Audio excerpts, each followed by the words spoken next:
José Luis Sancha, vamos a ver, tenemos un problema energético en Europa ahora con lo que está sucediendo con estos cambios. Sin duda.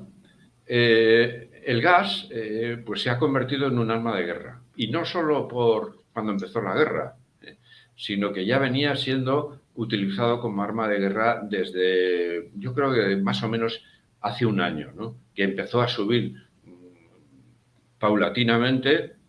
Estaba a 20 euros por megavatio hora de gas en enero, febrero del año pasado y ha ido subiendo escalonadamente. Ha llegado el 7 de marzo, ha sido el pico, ¿no? 246 euros por megavatio hora, es decir, más de 12 veces lo que valía hace menos de un año, ¿no? El gas ha sido un arma de guerra. ¿Por qué? Pues porque hay muchos países de Europa que son extremadamente dependientes del gas. Fundamentalmente las repúblicas bálticas, en fin, todos los países que están próximos a Rusia, que tienen unos gasoductos directamente conectados con el que le suministran el gas ruso, y es el caso, por ejemplo, de Polonia, de Alemania, de Hungría, de Bulgaria, en fin, de los países bálticos, Finlandia. Entonces, sustituir esa importación de gas ruso, primero porque es cara y segundo, y lo más importante, porque digamos no es un problema solo de precio, sino también de seguridad de suministro, pues no es sencillo. España, afortunadamente, por estar, digamos, en el otro extremo de Europa, pues no tiene ese problema porque las importaciones de gas ruso eran mínimas en España. Nuestros suministradores pues son muy variados porque tenemos gasoducto con Argelia y luego tenemos 6 plantas de regasificación que pueden ser alimentadas por buques metaneros que traen el gas licuado pues de cualquier parte del mundo ahora mismo. Ahora mismo está viniendo pues mucho gas de Estados Unidos, está viniendo gas de Nigeria, de manera que ahora mismo, digamos, España pues no tiene ningún problema, digamos, de suministro de gas, ¿no? Pero claro, los países, digamos, más dependientes, y aquí realmente el más dependiente desde un punto de vista no de lo que importa, sino de su importancia en el conjunto de Europa, que sería Alemania, pues realmente no ha podido dar el paso, no ha querido dar el paso hasta ahora de cortar, digamos, la importación de gas ruso, ¿no? Se han dado pasos en el petróleo, se han dado pasos en el carbón, pero el gas pues es extremadamente complicado. De todas maneras, yo creo que va a ser inevitable, porque en la medida que la guerra pues se está cronificando, pues yo creo que Europa debería dar un paso más y cortar en la medida de lo posible pues el suministro de gas ruso y en fin, de cualquier importación rusa. Pero ¿usted cree que es posible entonces, económicamente, es posible desconectar? Bueno, aquí hay dos preguntas, en lo que aparentemente es una, en el fondo hay dos. Primero, ¿es posible? Naturalmente que es posible, todo es posible, porque en el fondo, digamos, a escala planetaria hay gas. O sea, no es un problema, sí. no es un problema de escasez de gas, es un problema de precio. Porque, naturalmente, si cerramos las importaciones de gas por gasoducto, que son, digamos, las más económicas, pues, naturalmente, importar gas traer gas o llevar gas de otros países y pues eso es primero mucho más caro porque tenemos que traerlo pues vía metaneros, con regasificadoras. Muchos países no tienen regasificación suficiente. España tiene incluso más de la que realmente necesita, pero claro, el problema de España es que está exportando gas procedente de estas regasificadoras, pero la interconexión con Francia es limitada. En su momento se hizo un estudio de rentabilidad, de ampliación de este gasoducto y no salió. Y no salió porque realmente tanto el regulador español como el francés hicieron el estudio conjunto y no le salía y probablemente no salga porque también el gas es que primero va a tener un coste de construcción importante, un periodo de construcción también largo y el gas tampoco es una solución a largo plazo porque el gas contemplamos que sea un recurso de esta década. En la década siguiente, pues efectivamente todo el mundo apuesta por las energías renovables. Por lo tanto, el problema es, bueno, buscar fuentes alternativas de gas o buscar, digamos, combustibles o fuentes de energía que sustitutivas del gas, y ahí naturalmente el esfuerzo hay que hacerlo en las energías renovables y realmente, pues volviendo a tu pregunta, pues es posible, lo que pasa que será mucho más caro, evidentemente. Entonces, los que le compren a partir de ahora a Rusia, que creo que son India, Turquía, me parece, van a comprar el gas mucho más barato de lo que lo vamos a comprar en Europa. Nosotros vamos a comprar el gas mucho más caro en Centro Europa. Vamos a ver, los contratos de gas son los secretos mejor guardados del mundo. En el mundo energético me refiero. Es decir, tú no verás ningún contrato. Yo no he visto ningún contrato. Es decir, todos son especulaciones de cuándo se firman, en qué condiciones se firma, en qué monedas se firman, cuáles son los plazos. Muchos de ellos tienen la cláusula de take or pay, es decir, que se pagan aunque no se consuman. Es decir, el mundo del contrato de gas es extremadamente oscuro y, por lo tanto, yo no me atrevo a decir prácticamente nada en cuanto a precios, pero razonablemente, en la medida de que los gasoductos es la mejor infraestructura para traer gas, y si no utilizamos los gasoductos, utilizamos vías alternativas, pues naturalmente van a ser más caras, ¿no? Eso es evidente.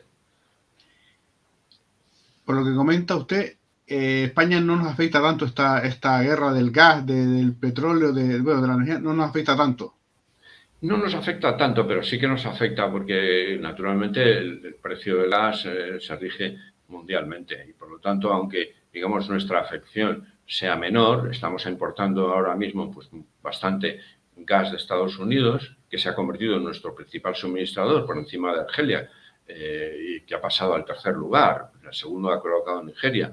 Es decir, todo el mundo se está moviendo. Italia también está moviéndose para importar más. Italia tiene 2 gasoductos importantes con Argelia y está maniobrando pues para conseguir un mejor suministro, un mayor suministro y probablemente con un precio diferente. De manera que todo el mundo se está moviendo. Yo creo que España, desde luego, no es de los países más perjudicados por esta guerra desde el punto de vista del suministro de gas, pero obviamente también estamos sufriendo los efectos. Hay un problema de energía a nivel mundial, nos estamos quedando sin energía, estamos consumiendo lo que nos... Bueno, pues, hombre, teóricamente no. Quiero decir, si por ejemplo, por poner un ejemplo tonto, ¿no? En el Sáhara, pues instalamos paneles solares, qué sé yo, pues, por ejemplo, 30 kilómetros de lado, ¿no? Imagínate un cuadrado de 30 kilómetros de lado y 30 kilómetros por otro, que en el Sáhara pues probablemente ni se nota, pues eso suministraría en volumen la energía que necesita España. Entonces, naturalmente, eso es pura teoría, porque no sirve solo producirla, sino que hay que transportarla donde se consume y transportarla cuando se consume. De manera que no es lo mismo producir energía solar, que solo se produce en las horas del día, evidentemente cuando hay sol, y naturalmente repartirla a lo largo de las 24 horas en función de la demanda y allí donde está el consumidor. Ese es el problema fundamental y ese es el que nos tiene que preocupar, ¿no? Todo esto naturalmente se facilitaría si hubiera una tecnología de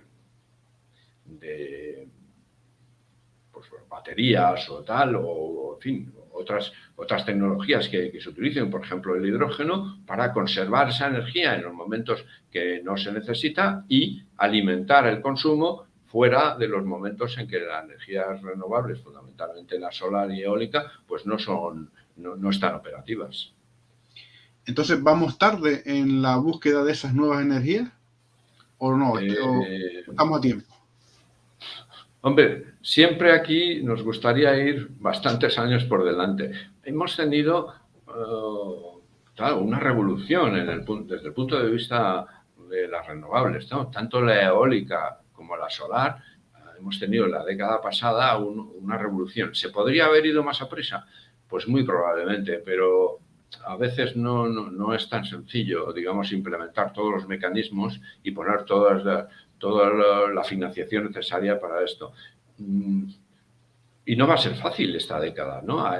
España tiene un proyecto muy ambicioso que es entre eólica y solar. Pues el plan nacional lo que prevé es que se construyan 6.000 megavatios cada año. Es decir, estamos hablando de 60.000 megavatios entre eólico y solar durante toda esta década. Y naturalmente crucemos los dedos porque sea posible, porque intervienen muchos factores, intervienen muchos actores y no es sencillo. En principio hay que ser optimistas porque las últimas 3 subastas que han salido para incorporación de renovables, tanto fotovoltaica como de eólica, pues han sido un éxito. Se han presentado más ofertas de las que al final han sido casadas y con unos precios pues muy razonables, ¿no? De manera que en principio parece que hay una tensión, ¿no? En el mundo financiero y en el mundo tecnológico hay una tensión por incorporar estas tecnologías, pero naturalmente hay que ir paso a paso. Estamos hablando también de unidades que no son muy grandes, ¿no? Un panel solar, pues un panel solar, ¿qué es? Pues 400 vatios. Es que, claro, a base de paneles, claro, pero estamos hablando de millones de paneles para conseguir una energía importante, ¿no? En el eólico, pues lo mismo, también tenemos molinos que ya realmente estamos hablando de varias unidades de megavatios, ¿no? Pero claro, una central de 400, de 500 megavatios, pues son muchos molinos, ¿no? O sea que la tecnología está ahí, pero todavía tiene que madurar mucho más y ya digo, el proyecto español pues es muy ambicioso y esperemos que salga adelante. Europa el año pasado soltó un poco lo de recuperar centrales nucleares. ¿Qué le parece a usted esta idea?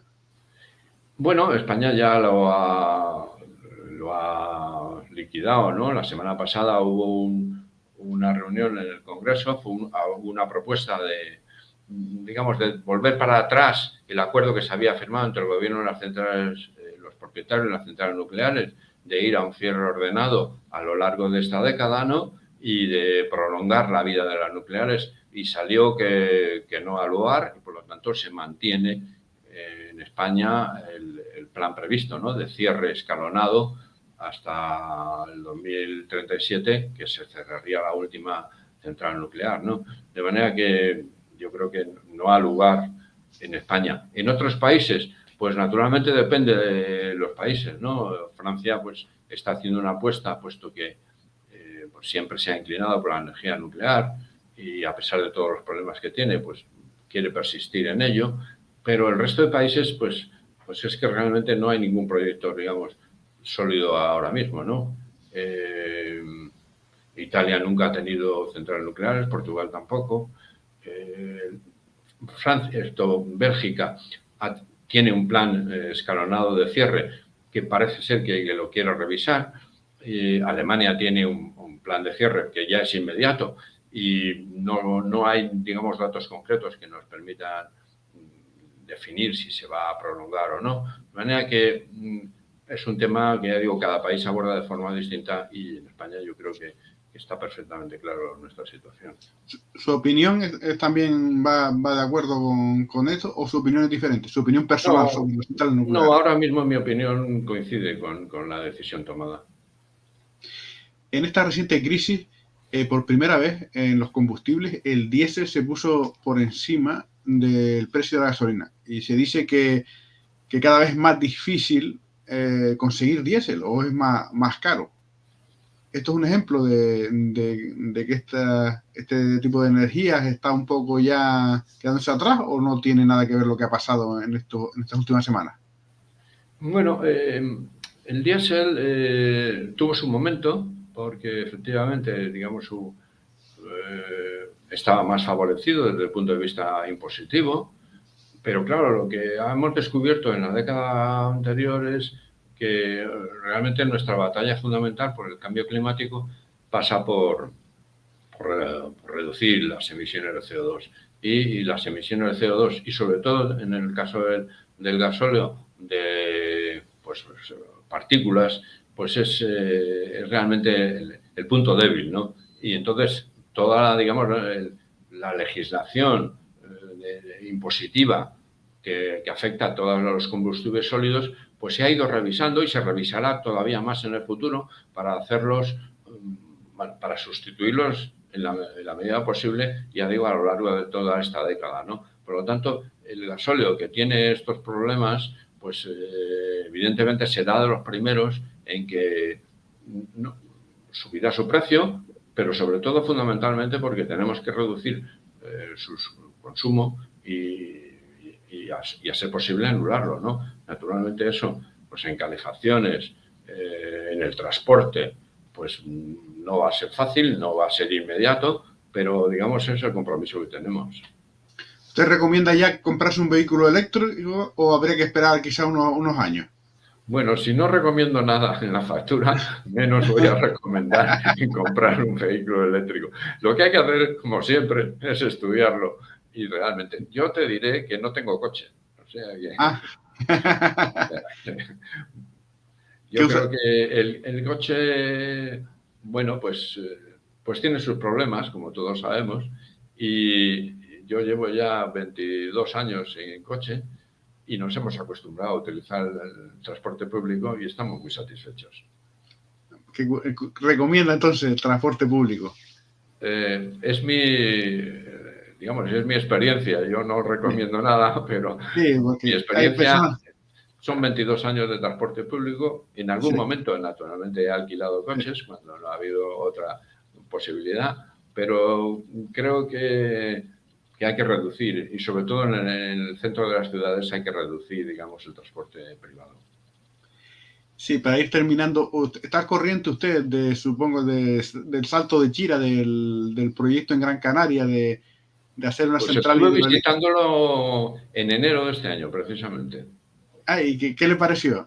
Pues me parece muy interesante, porque volvemos a lo de antes, el almacenamiento de la energía es fundamental, es el complemento perfecto de las energías renovables. Las energías renovables tienen un problema que es la gestionabilidad, ¿no?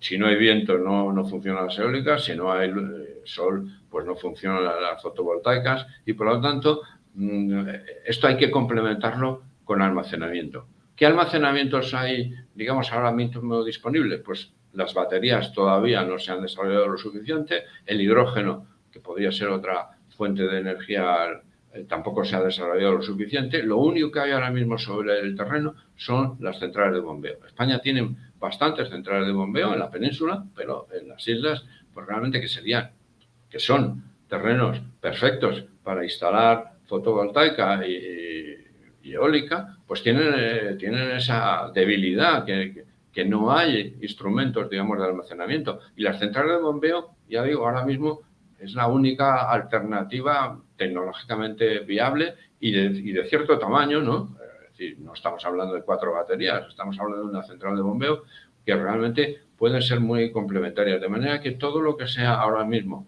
para los próximos años ampliar o instalar nuevas centrales de almacenamiento de bombeo, pues yo lo veo una solución extraordinaria, vamos. ¿Le gustó entonces? Bueno, y lo que vio aquí, que estuvo en las presas, supongo que vio las presas. Sí, bueno, estuvimos haciendo no recuerdo ahora los detalles, pero una marcha larga. Yo creo que empezamos en Bartolomé de Tirajana, ¿puede ser? San Bartolomé de Tirajana, sí. Mogán, Arguineguín, Presa de Chira, Presa de Soria. Sí, y estuvimos, bueno, dimos un paseo muy largo y acabamos, pues no sabría decirte dónde, es decir, estuvimos todo el día paseando por la zona y viendo la instalación, deseando que, en fin, que el proyecto culmine, que ya tengo buenas noticias y que realmente se instale y empiece a funcionar. Pues José Luis Sánchez, para terminar ya, entonces no tenemos que preocuparnos tampoco del futuro energético en el sentido de que ¿cree usted que sacaremos siempre nuevas energías? Pues yo creo que sí. Quiero decir que no hay un problema, digamos, de escasez de energía, sino que hay un problema, digamos, de adecuar dónde se produce esa energía a dónde se consume esa energía. Y por lo tanto, pues, digamos, es el tema del almacenamiento por un lado y el transporte por otro. Y esos problemas, pues naturalmente tienen que evolucionar porque todavía, digamos, no tenemos la tecnología suficiente para garantizar esas dos, ¿no? Tanto el almacenamiento como el transporte. Pero eso no quita para que pues, demos un mensaje a los consumidores para que hagan un consumo primero eficiente, es decir, eliminar consumos innecesarios, ahorrar en la medida de lo posible y conseguir, digamos, pues, la mejor, en el caso concreto de la factura eléctrica, pues la mejor tarifa adecuada a nuestro consumo. Y por otro lado, el consumo, ya digo, eficiente por un lado y responsable por otro, ¿no? Y el responsable abarca, digamos, toda nuestra actividad de consumo, que no solo es eléctrica, sino que también, y sobre todo desde el punto de vista climático, pues son los transportes, es la calefacción, estamos ya hablando de aislamiento de las viviendas, en fin, estos temas. Yo creo que los consumidores tienen pues mucho protagonismo en este sentido, ¿no? ¿Cree usted entonces que debe empezar por nosotros los cambios?